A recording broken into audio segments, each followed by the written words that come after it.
If you're not a fan of opening titles, double tap thrice.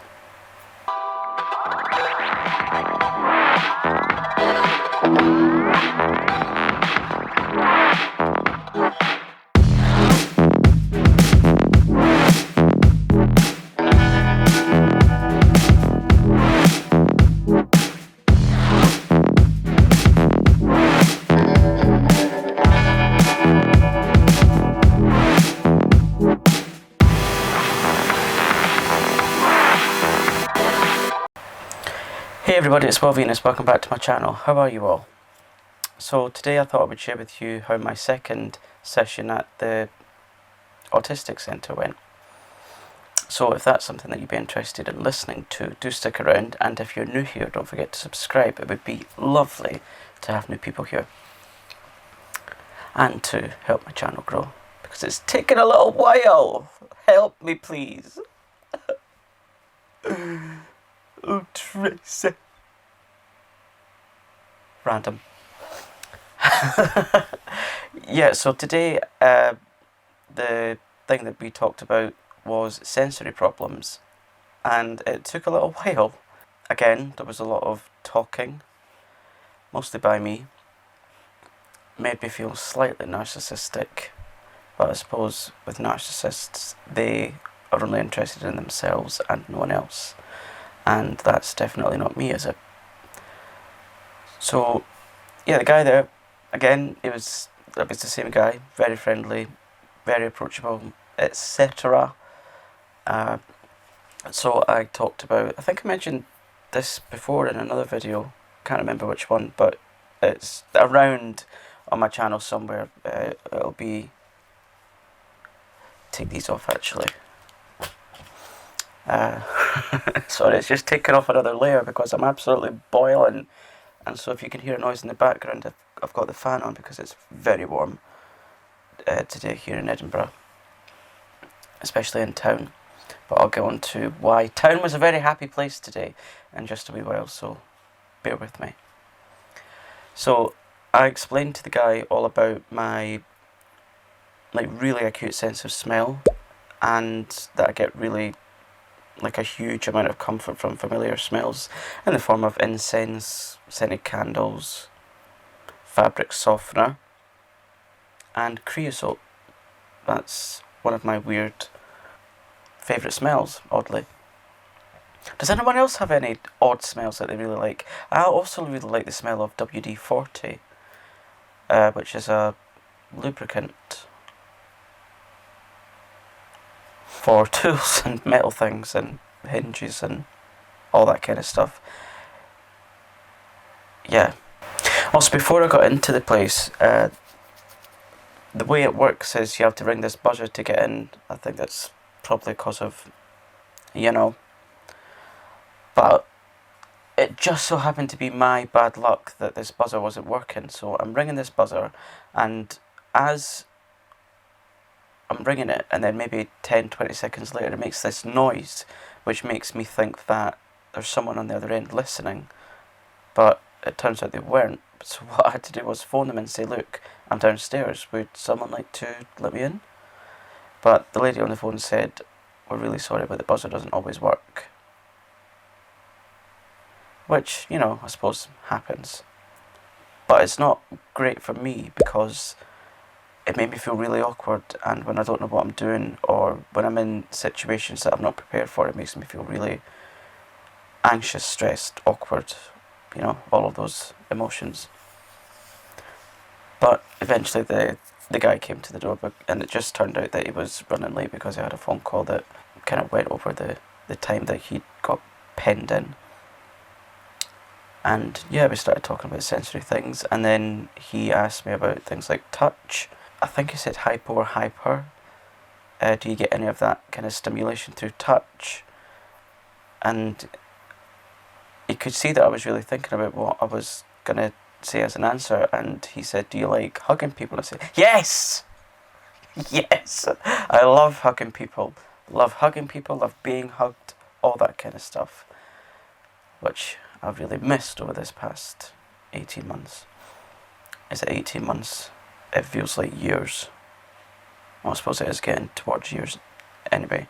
I said, because my husband really likes to be scratched on his arm, it's like a soothing thing.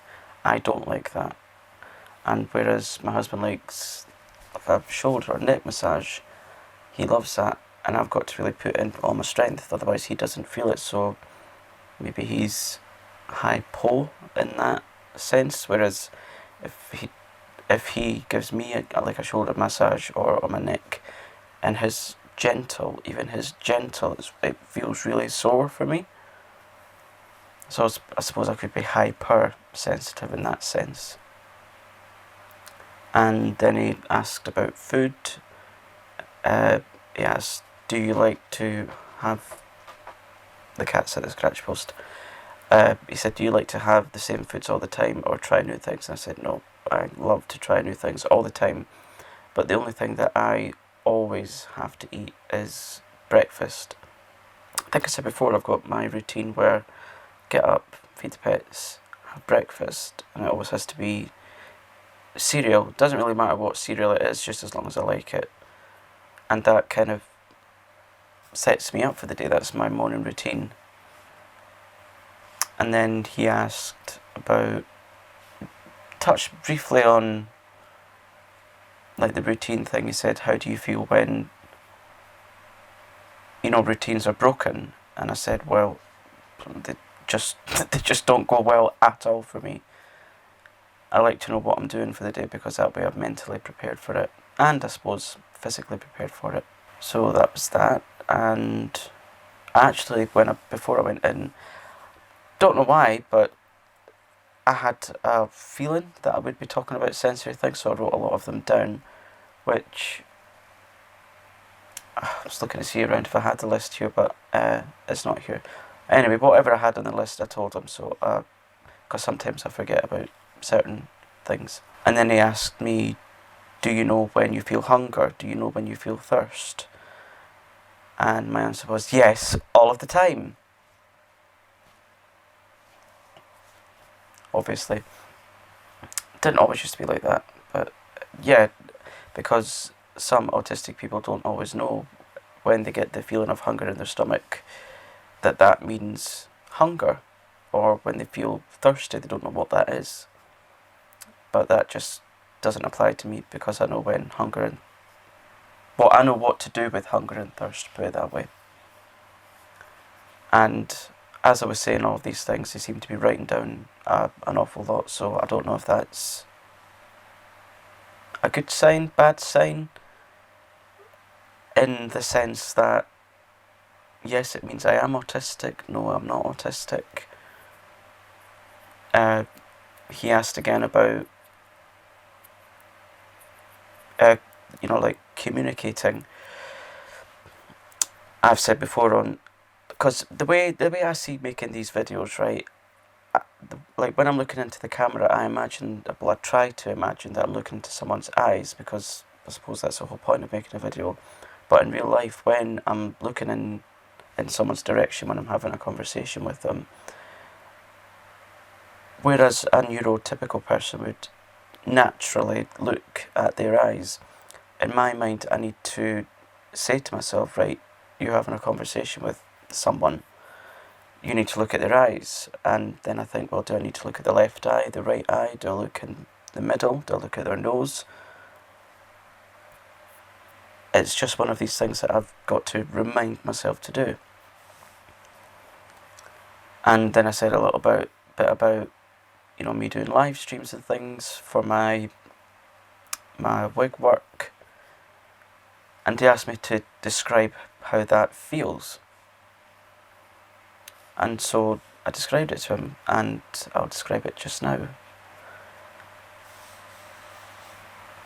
I'm not great at doing the live streams on my own, because I like to have conversation going. Yeah, I really struggle keeping a conversation flowing on my own, which is probably why you'll see a lot of what's the word? Jump cuts. Sometimes when I'm talking to you, to the camera, there's a lot of pauses, because I need to think, right, I know what I need to say up here, but it's just the process of bringing it from here and getting it out. So that's why you'll see a lot of jump cuts, because there's a lot of pauses, because I don't know how to say it instantly. And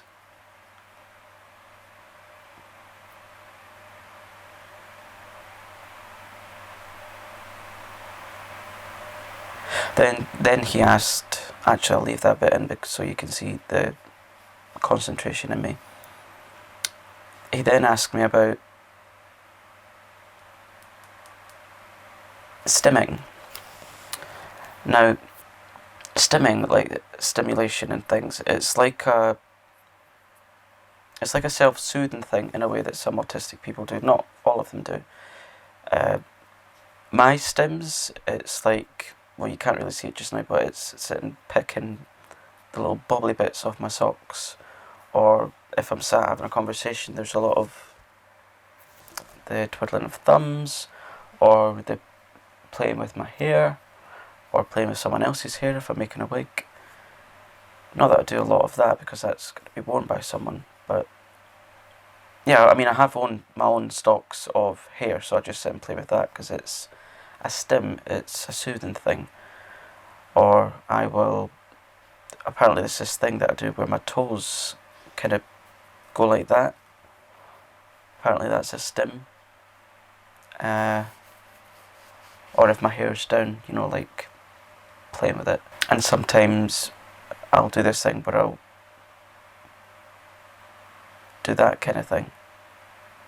Blink really softly. Again, not all autistic people do this. Every single person that's autistic, they have their own stims and things. I think it's quite a good thing to do anyway, because if it's not harming you, and if it's not harming anyone else, and it's soothing you, then why not? It's just a shame that when some autistic people do it, and it's a bit, maybe it doesn't quite fit in with society's norm, that people make such a fuss over it. I mean, I suppose you could say that for anything in life. It's not, as long as you're not harming yourself or anyone else, and you're not breaking the law, then yeah, why not? We're not all sheeple. So that was that, and he said that the next appointment we will be talking more in depth about communication, and if I struggle with it, so I do struggle with it, so that will be quite interesting. And if that's something that you want to hear about, actually, I'm going to do it anyway, so whether you want to hear about it or not, I will do a video about it. Now, getting back to what I was saying about town, oh, it was such a vibrant, beautiful place again. People were smiling. There was buskers, music, singing. People were even walking past hand in hand, smiling, because there was this, like a seabird, and it had got hold of some sort of, I think it was a crisp packet or something, or was it a fast food wrap, and it was just carrying about in its beak along the street. Very innocent, but it was so funny to watch, and other people found it nice to watch as well. And there was people outside having a nice drink and having a laugh with their friends and family and loved ones and things. That was really nice to see. And the sunshine was out, so that made people happy as well. Yeah, it's nice to see normal things again. It's been such a long time coming. And other thing that made me happy was I'm still really busy with work. And I got a photograph of the really dark black hair that remember I put that in my other video. I got a picture of the lady that's wearing it.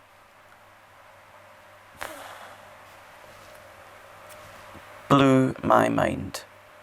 I'll put it up now actually, so yeah, you'll be able to see it. So yeah, that kind of brings me to the end of this video. I do hope you've enjoyed it, and if you have, don't forget to subscribe if you would like to support me, and give me the likes, comment, tell me what you think of this, and I will see you in the next one. Take care, be kind to yourself and others. Bye.